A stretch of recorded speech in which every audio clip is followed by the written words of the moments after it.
So then what is your relationship then between the heroine's journey and the story of the fall and or corruption? We're just talking about good guy. Would you say it has to do with that, or is it just in terms of like the events that happen? Or? I think you guys might be onto something with the corruption arc. I haven't spent time analyzing that specifically, but I'm extremely intrigued by it. Like if I saw a book on that, I'd buy it.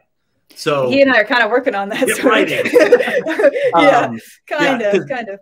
Yeah, I think that's extremely intriguing, and I think that it grapples with one of the core elements of all storytelling, which is the ethics of action.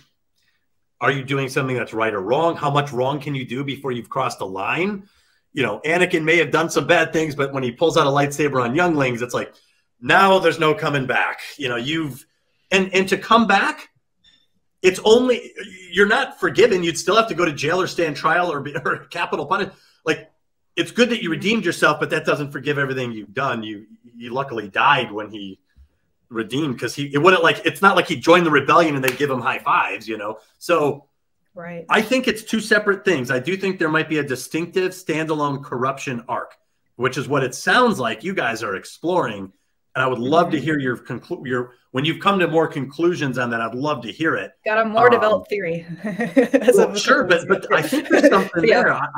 Yeah. Just you mentioning it made me start to I literally had to stop thinking about it because I have this that I have to finish, but there's something there. I mean, there's something there. And you might come up with another monomythic model. I mean, Heath, you said you were working on the fall of Lucifer.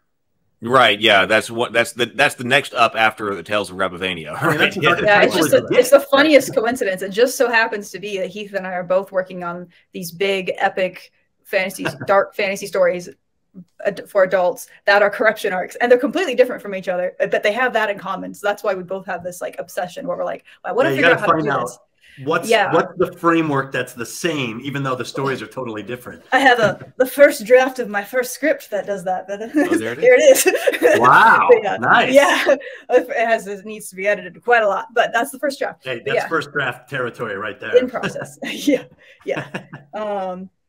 But yeah, so that's interesting. So that kind of fits in with what I would think that it could be both. And that is a very intriguing thought, because there was a lot of things where when I was listening to your conversation with Heath, you were giving a lot of examples of stories, and I was like, but that's the hero's journey. Like, to me, that's completely the hero's journey. And so if it can be both, then that's interesting. But I do want to talk about a couple of them briefly, just to get your thoughts, maybe to go a little bit more in depth.